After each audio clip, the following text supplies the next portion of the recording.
আসসালামু আলাইকুম রহমতুল্লাহ। আমি এখন আছি মালয়েশিয়ার আলুস্তার শহরে। আলুস্তার ডিস্ট্রিক্ট হয়তো বা এটা, আমি সঠিক জানি না। তো এই জায়গায় আমি আসছি কাজে, একটা পেট্রোল আছে। তো কাজে আসার পরে কিংবা রাস্তাতে আসার সময় আমি দেখছি এদিকে অনেক ধান ক্ষেত। তো আমার তো এগুলা অনেক পছন্দ, যেহেতু আমি দেশে থাকতে আমি সব সময় আমার ধান ক্ষেতগুলোতে ঘোরাঘুরি করতাম।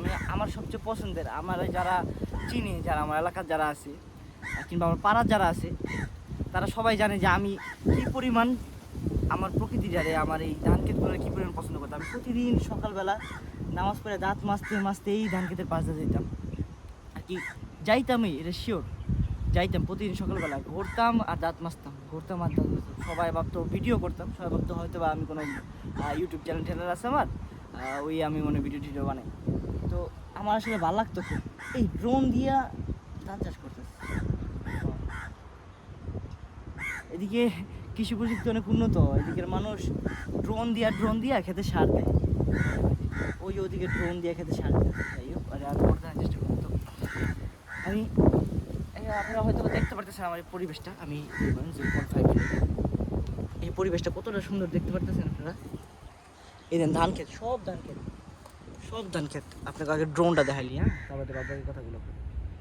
এই দিকে ড্রোনটা, ওই যে ড্রোনটা, এই যে আমার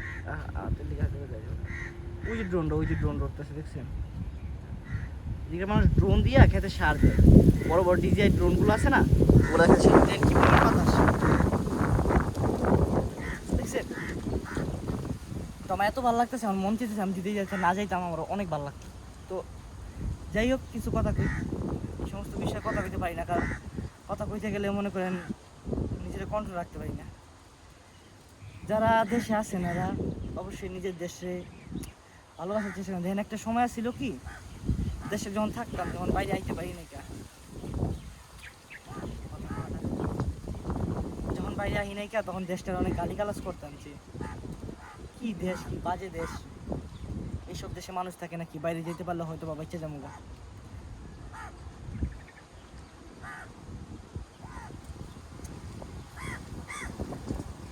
হয়তো ভাবতাম যে টাকা পয়সা হয়তো বা সব, টাকা পয়সা যদি কামাইতে পারি তাহলে হয়তো বা শান্তি পাবো, দেশে গেলে হয়ে গেলে আর কি, যাইতে পারলে হয়তো বা বাঁচতাম অনেক মতো অবস্থা। যেহেতু আর্থিকভাবে স্টেবল ছিলাম না, টাকা পয়সা ছিলাম না, কিন্তু এখন বাইরে দেশে আইসি, আসার পরে নিজের দেশটাকে অনেক মিস করি। আমি মূলত দেশপ্রেম শিখছি দেশের বাইরে আইয়া।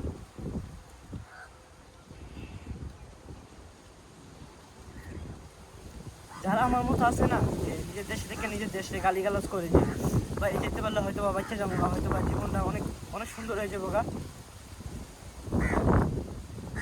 তারা যদি বাইরে আসে তারা বুঝতে পারবো যে নিজের দেশটা কতটা শান্তির একটা জায়গা।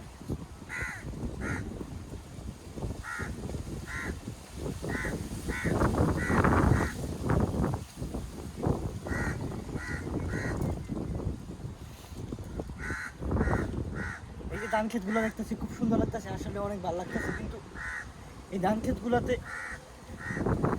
আমার দেশের কথা মনে করাইতেছে।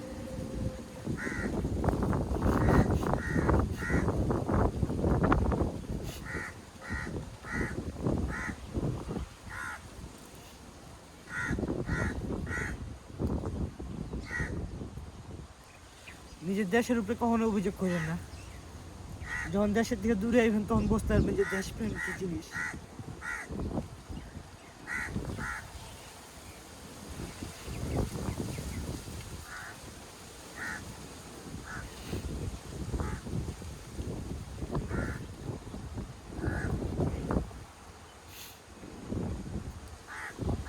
আমি এই বিষয়টা লক্ষ্য করতে পারি না। আমার যখন প্রথম মালয়েশিয়া ছিল না, আমি আমার দুই জায়গায় কেউ ছিল না, আমি সম্পূর্ণ একা ছিলাম।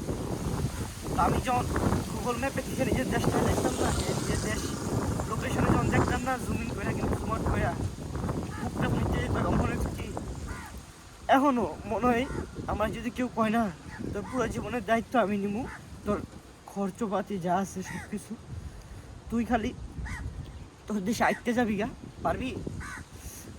আমি এক পায়ে খারাপ, আমি কম যে আমি আইটা যেতে রাজি।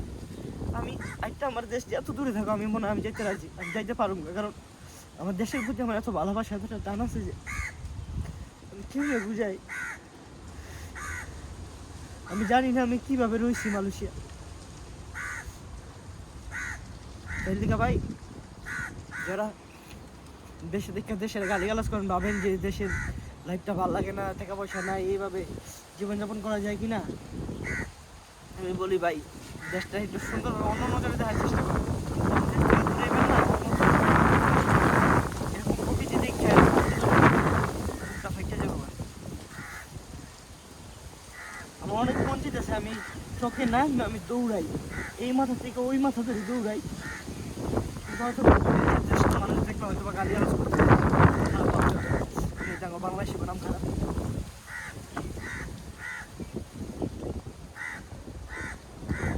সবাই ভাবতে দেশে যাই না কেন লেগা, অনেক কারণ আছে।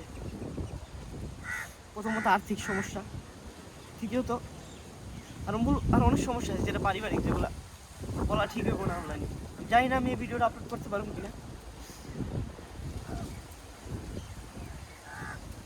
আচ্ছা আমার সময় শেষ হয়ে গেছে, ওকে আল্লাহ হাফেজ, সবাই ভালো থাকবেন, নিজের দেশে ভালোবাসেন, দেশটাকে বোঝার চেষ্টা করেন, দেশটাকে কখনো গাড়ি নেন না আমার মতো।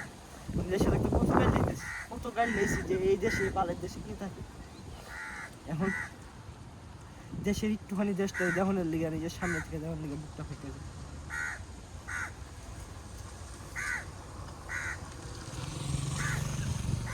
আল্লাহ হাফেজ, সবাই ভালো থাকেন, ফিরে